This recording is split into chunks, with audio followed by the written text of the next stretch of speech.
聊到郑和下西洋，这可是个传奇故事。但今天咱们就从证据出发，重新看看它。你看这张图，航线从中国一路延伸到非洲，听起来是不是特别壮观？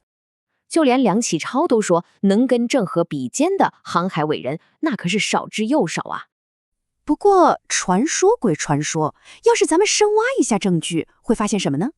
首先，最奇怪的一点就是，这次航行的官方档案居然不见了。几十年后，皇帝想找来看，结果档案凭空消失了。一个官员承认是他干的，他给的理由也挺直接，这事太烧钱，对国家又没啥好处，得赶紧停了。所以你看，最关键的第一手资料就这么没了，这让整件事变得非常可疑。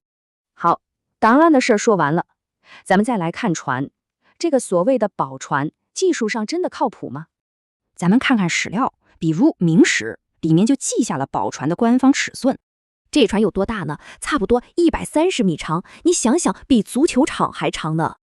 而且还不光是长，宽度也达到了惊人的55米左右。就这么个长宽比例，有人给它起了个外号，叫巨型澡盆。简单说，这种船在海里一遇到大浪就非常容易翻。而且这么大的木船没龙骨，建造速度还快得离谱，这些都让人怀疑。